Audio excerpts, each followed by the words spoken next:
जितने आस्था चैनल पर सुन रहे हो, जितने फेसबुक यूट्यूब पर कथा श्रवण कर रहे हैं, जितने मोबाइलों पर देख रहे हैं, प्रयास करना। बैसाख के महीने में मिट्टी के पात्र में जो रात्रि भर जल रखा हो, मिट्टी के पात्र में, अगर आपके पास में घड़ा हो, हंडा हो, नी हो, तो दिया हो, दीपक हो, कुल्लड़ हो, कोई भी तुम्हारे पास में जो मिट्टी का पात्र, उसमें जल भरना। वो जल बैसाख के महीने की किसी भी सोमवार के दिन, किसी भी सोमवार के दिन, बैसाख महीने या किसी प्रदोष के दिन, या बैसाख महीने के शिवरात्रि के दिन, वो मिट्टी के पात्र का जल अपने घर के प्रत्येक व्यक्ति का स्पर्श कराकर उस मिट्टी के पात्र के जल को तांबे के पात्र में डाल लीजिए और घर के प्रत्येक व्यक्ति का स्पर्श करा लीजिए और शंकर भगवान पर कुंडकेश्वर महादेव के नाम से समर्पित करिए। कुंडकेश्वर महादेव। कभी जीवन में पीछे पलट कर देखने की जरूरत नहीं पड़ेगी, आप उन्नति की सीढ़ी की ओर बढ़ते चले जाओ। बैसाख महीने में मिट्टी के पात्र का जल भगवान शंकर को समर्पित होना चाहिए। उसका सुख हमारे जीवन को एक आनंद फल प्रदान। एक शीतल आरती होती है, मेरी जीजियों बड़े सावधानी से सुनिएगा। एक शीतल आरती होती है। कभी अगर तुम्हारे जीवन में अगर कभी तुमको ऐसा लगे कि रोग बड़ा भारी हो चुका है और बहुत भारी रोग मुझे घेरता जा रहा है, या डॉक्टर को दिखाने जा रहे हो और तुम्हें ऐसा लग रहा है कि डॉक्टर कोई बड़ी बीमारी बताएगा, तो उस समय पर शीतल आरती का प्रयोग करें। एक पुष्प हाथ की हथेली में रख लीजिए, एक पुष्प हाथ की हथेली में रख लीजिए, और यहां तक शास्त्र कहता है अगर हो सके तो आंकड़े का अगर पुष्प मिल जाए, तुम्हारे यहाँ क्या बोलते हैं उसको, मंदार का फूल, आंकड़े का फूल, अकौए का फूल, जो शंकर भगवान पे चढ़ता है, छोटा सा होता है, घुंघरू जैसा होता है वो, उसको तुम्हारे यहाँ क्या बोलते हैं हरियाणा में? आंख का ही पुष्प बोलते हैं। आंख का पुष्प मिल जाए तो ज्यादा अच्छा है।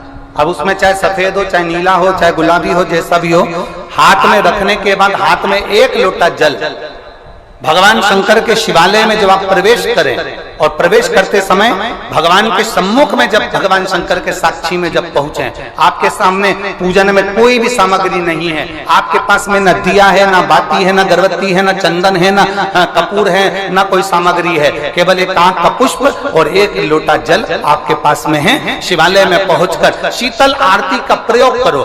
11 बार भगवान शंकर के 11 रुद्रों का स्मरण कर कर जब 11 बार शंकर के शिवलिंग के ऊपर से नीचे तक वो कलश को जब घुमाया जाता है, और घुमाने के बाद वो आग का जो पुष्प है वो अशोक सुंदरी वाली जगह पर समर्पित कर कर भगवान शंकर को जो जल चढ़ाया जाता है, जो जल समर्पित किया जाता है, डॉक्टर भले तुमसे कह रहा हो कि तुम्हें बड़ी बीमारी के चांस हैं, आप जाकर एक बार चेक कराना, तुम्हें वो बड़ी बीमारी निकलेगी ही नहीं, उस रोग से तुम मुक्त हो। इसको शीतल आरती का प्रयोग किया गया। ये शीतल आरती, इसको शीतल आरती कहा। शिव की प्राप्ति का, एक रोग से मुक्त होने का। अब आपसे कोई कहे कि ये शीतल आरती का प्रयोग सबसे पहले किसने करा, तो आपको ध्यान लगाना है इस प्रयोग को। सोमनाथ जी की कथा का स्मरण करिएगा, सोमेश्वर की कथा का स्मरण करिएगा। आप स्कंद पुराण में, शिव महापुराण में सोमनाथ जी की कथा का स्मरण करिएगा। चंद्रदेव को काया का रोग हो गया, रोग इतना भारी था, चंद्र समझ नहीं पा रहे थे मैं करूं क्या। जब देव ऋषि नारद के पास पहुंच गए, नारद जी ने कहा एक पार्थिव शिवलिंग का निर्माण करो, बालू के शिवलिंग का निर्माण करो, और समुद्र का ही जल भगवान शंकर को उनके आनंद से आरती कर कर उनको चढ़ाने का प्रयास करो। और शिव ने ऐसी कृपा कर दी कि चंद्र के पास आकर भगवान शंकर ने कह दिया, चंद्र मैं तुझे वर देता हूं, तेरा काया का रोग समाप्त होगा, ये मेरा वर है, क्योंकि तूने मेरे शीतल आरती का प्रयोग किया।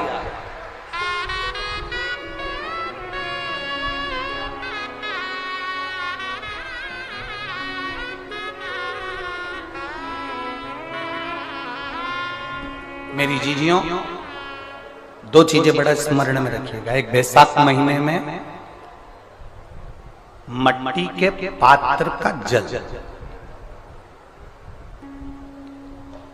अभी अभी क्या चल रहा है, फागुन। अभी क्या चल रहा है, फागुन। जब बैसाख का महीना आए ना,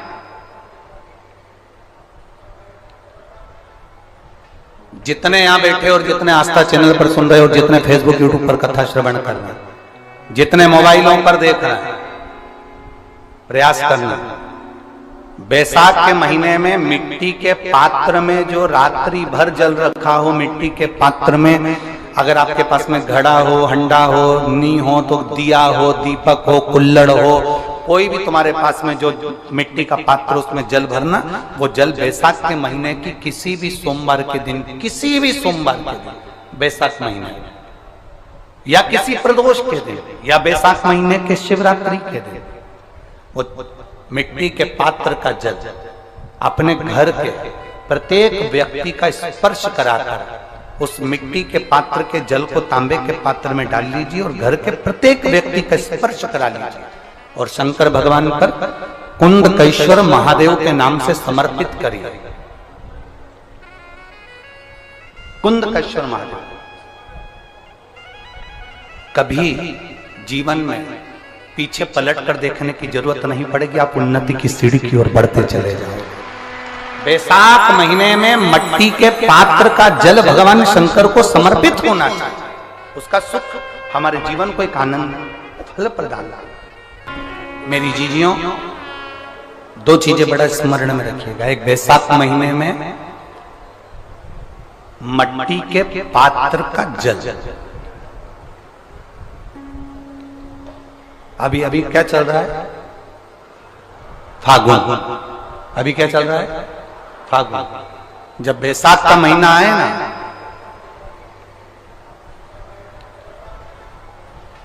जितने यहां बैठे और जितने आस्था चैनल पर सुन रहे हो, जितने फेसबुक यूट्यूब पर कथा श्रवण कर रहे हैं, जितने मोबाइलों पर देख रहे हैं, प्रयास करना। बैसाख के महीने में मिट्टी के पात्र में जो रात्रि भर जल रखा हो, मिट्टी के पात्र में, अगर आपके पास में घड़ा हो, हंडा हो, नी हो, तो दिया हो, दीपक हो, कुल्लड़ हो, कोई भी तुम्हारे पास में जो मिट्टी का पात्र, उसमें जल भरना।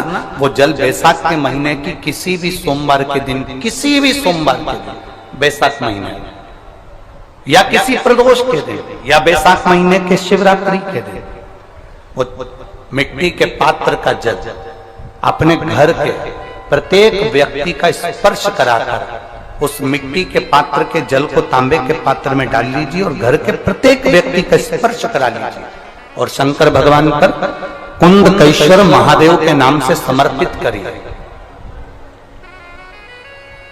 कुंडकेश्वर महादेव।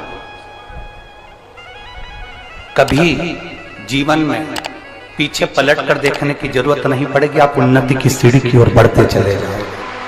बैसाख महीने में मट्टी के पात्र का जल भगवान शंकर को समर्पित होना चाहिए। उसका सुख हमारे जीवन को एक आनंद फल प्रदान।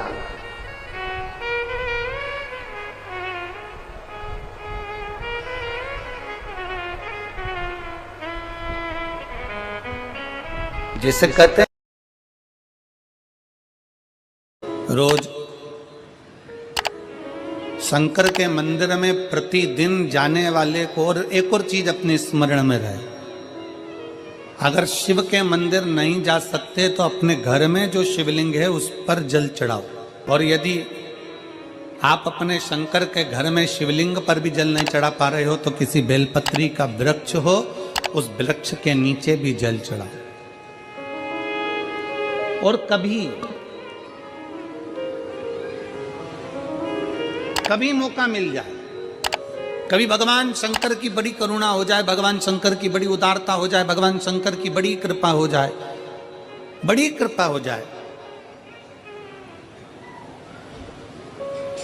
भगवान शंकर जिस दिन तुम्हारे ऊपर बड़ी कृपा कर दे, किसी सोमवार को 3 नियम बना लो। जिस दिन मेरा भोले बाबा तुम पर कृपा कर दे, उस दिन सोमवार का एक नियम बनाओ कि महीने का एक सोमवार मुझे ऐसा करना है, 3 नियम धारण करना है महीने के सोमवार को। पहला, सवेरे जाकर शंकर भगवान को 1 लोटा जल चढ़ाना है।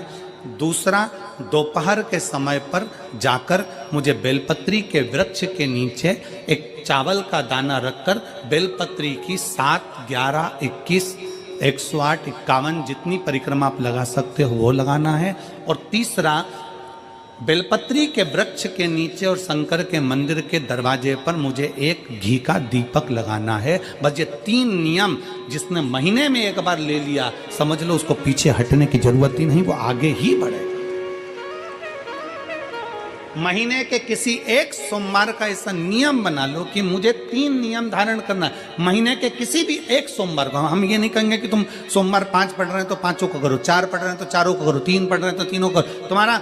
तुम तो महीने का एक सोमवार का नियम बना। और मेरी जीजियों से, मेरी बेटियों से जो विदेश में रह रही हैं, जो कहीं बाहर रह रही हैं, कहीं बड़े शहर में रह रही हैं, जो रोज मंदिर नहीं जा सकते, हर किसी महीने के एक सोमवार को भी ये नियम निर्धारण थे, तो उनसे कहेंगे कि 3 महीने में एक सोमवार का नियम बना लो। 3 महीने में नहीं बना सकते तो 6 महीने में एक सोमवार का नियम बना लो। और 6 महीने में नहीं बना सकते तो 1 साल में एक सोमवार का ऐसा नियम बना लो कि मैं साल का एक सोमवार ऐसा रहूंगी कि सुबह सोमवार के दिन मंदिर में जाकर जल चढ़ाऊंगी, दोपहर में जाकर बाबा को एक अक्षत का दाना रखकर, अक्षत का मतलब है कि बाबा मेरी दिनों दिन उन्नति करना। बेलपत्री के वृक्ष के नीचे जो अक्षत रखा जाता है वो उन्नति के लिए रखा जाता है। शंकर के शिवलिंग पर जो अक्षत रखा जाता है वो रोग मुक्ति के लिए रखा जाता है। अशोक सुंदरी पर जो अक्षत रखा जाता है वो संतान प्राप्ति के लिए रखा जाता है। षडानंद कार्तिकेय की ओर जो अक्षत रखा जाता है वह हमारे बच्चों की सुख समृद्धि के लिए रखा जाता है। विनायक की ओर,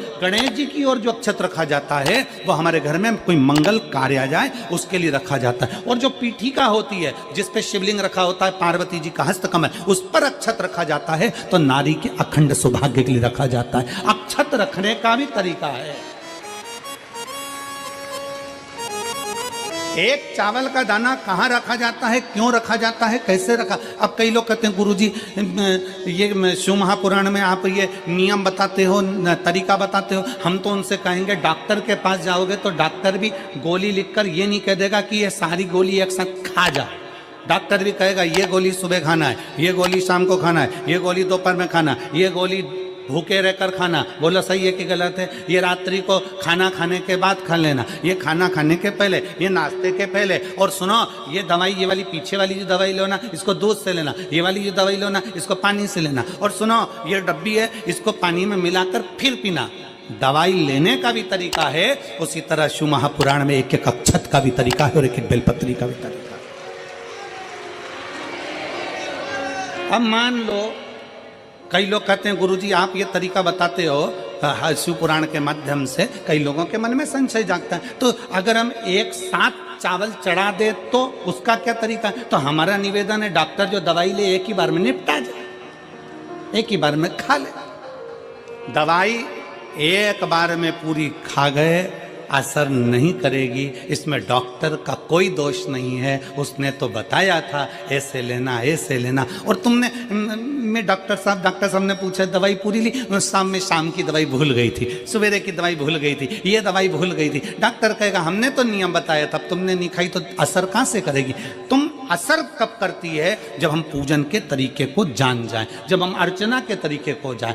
आप साल भर का एक सोमवार निकाल लो, 6 महीने का एक सोमवार निकाल लो, 3 महीने का एक सोमवार निकाल लो, महीने का एक सोमवार निकाल लो, अपने से दिल में बन जाए तो एक सोमवार ऐसा निकालो जिसके 3 नियम धारण हो। पहला, उसी सोमवार जिसको कर रहे हो उस दिन सुबह जल चढ़ाना।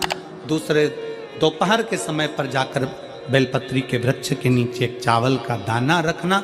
और परिक्रमा बेलपत्र की जितनी तुमसे बन जाए, जितनी तुम्हारे शरीर की कैपेसिटी हो, जितना तुम्हारा शरीर चलते बन जाए। हम तो ये भी नहीं कहते कि तुम भूखे रहकर भगवान का भजन करो, हम कभी नहीं कहते। हम तो यहां तक कहते हैं, हमारे पुष्टि मार्ग में यहां तक कहा गया कि वल्लभ कुल की एकादशी करो, भले बकरी जैसे चरो पर एकादशी करो। हम तो यहाँ तक कहते हैं कि बहुत समय से कल मेरी एकादशी है, एकादशी है, एकादशी है, एकादशी है, पूरे घर को हिलाकर रख दिया, एकादशी है, एकादशी, एकादशी है। बहू टेंशन में, बेटा डिप्रेशन में, पति पपीता ला ला के, सेव फल ला ला के, मूंगफली का दाना ला ला के, काजू कतली ला ला के, सेव फल ला ला के, और सारा सामान साबूदाना और खिचड़ी और ना चिप्स ना जाने क्या क्या ला ला के बेचारा पति एकादशी आती है वो नौमी से चिंता में पड़ जाता है।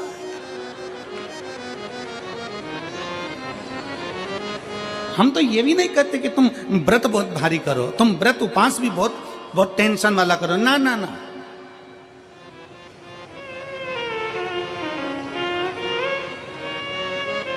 अपने को व्रत उपास भी इतना बहुत बहुत भूखे रह रहे हो, बहुत प्यासे रह रहे हो, और मालूम पड़े कि भगवान हमें मिलेगा, भगवान हमें मिलेगा। भगवान कहता है कि देख भाई, मैं भी भूखा नहीं रहता, तू भी भूखा मत रहे, मैं भी चकाचक रहता हूँ, तू भी चकाचक रहे, मैं भी अपने। और भगवान शंकर तो ये भी कहते हैं कि अपना परिवार भी मत छोड़ो। मेरे पास में पार्वती भी, एक ही देवता है जो विद फैमिली मंदिर में बैठता है।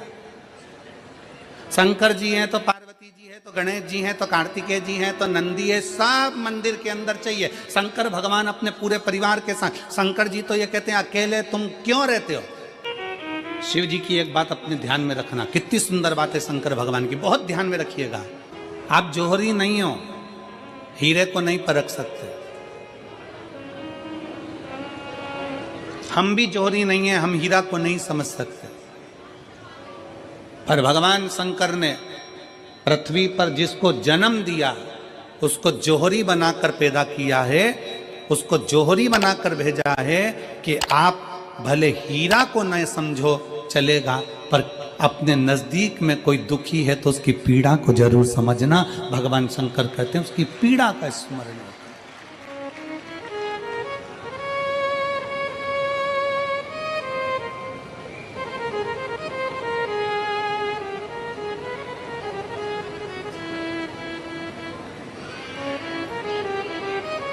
हीरा को समझो ना समझो, पर पीड़ा को जरूर समझिए। किसी के दर्द को जरूर समझिए, किसी के दुख को जरूर समझिए, किसी की तकलीफों को जरूर समझिए। पशुपतिनाथ का व्रत करते हो आप, 16 सोमवार का व्रत करते हो आप, संकट सोमवार का व्रत करते हो आप, शिवरात्रि का व्रत करते हो, सोमवार की अष्टमी का व्रत करते हो। उन व्रतों में सारे व्रत करो, मना नहीं है, पर उस व्रत में अपना पूर्ण समर्पण परमात्मा के प्रति रखो। केवल खाना छोड़ा है, अन्न छोड़ा है, भोजन छोड़ा है, और दिन में सुबह से लेकर शाम तक 2-3 बार तुमने कुछ ना कुछ पाया है, वो व्रत हो सकता है आपकी दृष्टि में। पर हमारी दृष्टि में व्रत कौन सा है। शिव महापुराण की कथा कहती है कि सुबेरे आपका व्रत चालू हुआ, दूसरे दिन ब्रह्म मुहूर्त तक जो आपका व्रत आपने रखा है, भगवान का जो व्रत कर रहे हो, उस व्रत में एक बात अपने अंदर उतार कर रखो कि इस दिन मैं अपने मोबाइल का त्याग करती हूँ, पूरे दिन मैं मैसेज नहीं पढ़ूंगी, मैं देखूंगी नहीं, मैं अपशब्द नहीं कहूंगी, मैं जानूंगी नहीं। दूसरा, आज के दिन मेरा व्रत है,